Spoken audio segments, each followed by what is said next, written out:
अर्जुन म्हणतो मामा याची बी गिरी कोणाची पोलीसवालीची. आणि मग तिथं यायचे नानाजवळ तिथं ते उभा होता कोण घाटग्या.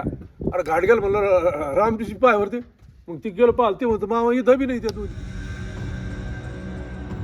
पावसाळ्याची समजले जाणारे मृग आणि रोहिण्या असे दोन्ही नक्षत्र कोरडे ठक्क गेले आहेत. यामुळे शेतकऱ्यांच्या नजरा आता आकाशाकडे लागल्यात. अशातच ग्रामीण भागांमध्ये चोरट्यांचं प्रमाण वाढल्याने शेतकरी हवालदिल झाल्याचं पाहायला मिळतंय. जालना तालुक्यातील खनेपुरी गावातील तब्बल 6 शेतकऱ्यांच्या विद्युत मोटारी चोरट्यांनी रात्रीच्या अंधाराचा फायदा घेत चोरून नेल्या आहेत. यामुळे शेतकऱ्यांचं मोठं आर्थिक नुकसान झालंय. एकीकडे पावसाने दगाफटका केलाय तर दुसरीकडे चोरट्यांनी संधी साधली आहे. यामुळे शेतकरी आणखीनच पेचात अडकला आहे. मराठवाड्यासह संपूर्ण महाराष्ट्रामध्ये पावसाने ओढ दिली आहे.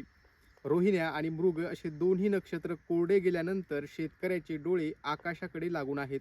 अजूनही शेतकरी पावसाची प्रतीक्षा करत असताना ग्रामीण भागांमध्ये चोऱ्यांचं प्रमाण देखील वाढलंय. मी सध्या आहे जालना जिल्ह्यातील खनेपुरी शिवारामध्ये. येथील जवळपास 5 ते 6 शेतकऱ्यांच्या विद्युत मोटारी चोरीस गेल्या आहेत. आपल्यासोबत काही शेतकरी आहेत, आपण त्यांच्याचकडून जाणून घेऊया की कशा पद्धतीने घटना घडली आहे. दादा तुमचं नाव सांगा आधी. माझं नाव बाबूराव गंगाधर शिंदे, राहणार खनेपुरी, तालुका जिल्हा जालना. मी शेतीच करत होतो. मी रोज सकाळी यायचो आणि जॉगिंग करता सकाळी 4 वाजता यायचो आम्ही 10-20 लोक. तर मला आमच्या एक मित्रांना ते मोर होते ते इथं बसलेले दररोजचेच राहायचे. तर मी तिकडं पाठीमागं थांबायचो. तर त्यानं मला फोन लावला म्हणे मामा तुमच्या पैपावर काढले का. तर मी म्हटलं काही काढलं नाही, म्हणलं काहीच नाही. तर मग मला थोडीशी कल्पना आली. मग मी येऊन पाहिलं स्वतः येऊन पाहिल्यानंतर मला ते पैपावर काढलेले दिसले, ते मोटरा काढलेल्या दिसल्या. मी घरी कॉन्टॅक्ट केल्यानंतर ते म्हणे भाऊ आपण काहीच नाही केलं. मग आमच्या शेजाऱ्याचे तिकडून एक माणूस येत होता दुसरा फुलं तोडणार. सकाळी 4च्या दरम्यान रोज फुलं तोडायला जायचा तो. तो तिकडून तो आल्यानंतर ते म्हणे मामा इथल्या पण मोटरा गेल्या. ते पोलीसवाला शेजारी आमचा एक त्याच्या पण गेल्या. तर मग मी तिथं जाऊन पाहिलं. तिथं जाऊन पाहिल्यानंतर त्याचे पैप आत टाकून दिले. ते दोरखंड ते वरती असे कापलेले दिसले. मग बाजूला आमचे रामजी नाना आहे, त्याची शेती आहे, त्याची विहीर आहे. तर मग मी तिथं एक जण माणूस होता सकाळीच तो आपला याला चालला होता. तो त्याला म्हणलं यार तिथं पाहावर त्या विहिरीवर. तो पाहायला गेल्यानंतर तो मला म्हणे मामा याचे पण पैप ते कापलेच म्हणे. मग मी स्वतः जाऊन त्या विहिरीवर थांबलो, पाहिलं. त्याच्यानंतर मग त्याला घरी कॉन्टॅक्ट केल्यानंतर ते म्हणे मामा आमचं कोणी काही काढलं काही नाही म्हणे आम्ही. मग स्वतः त्यानं येऊन पाहिलं. ते म्हणे ते आमच्या पण दोन्ही बी गेल्या म्हणे. किती मोटर चोरीला गेलेली आहे आणि पोलीस स्टेशनला तक्रार वगैरे दिली? पोलीस स्टेशनला पण आम्ही काल तक्रार दिली. ते कॉन्स्टेबल काल समजा ते कुठेतरी ड्युटीला गेलेलं होतं. त्यानं आमच्याकडून अर्ज लिहून घेतला. तो म्हणे आम्ही उद्याच्याला तुमचं त्याच्याकडे देऊ म्हणे, नंतर मग पंचनामा लिहून जाऊ म्हणे. मी नाव सांगा. राम आरेकर, खणेपुरी.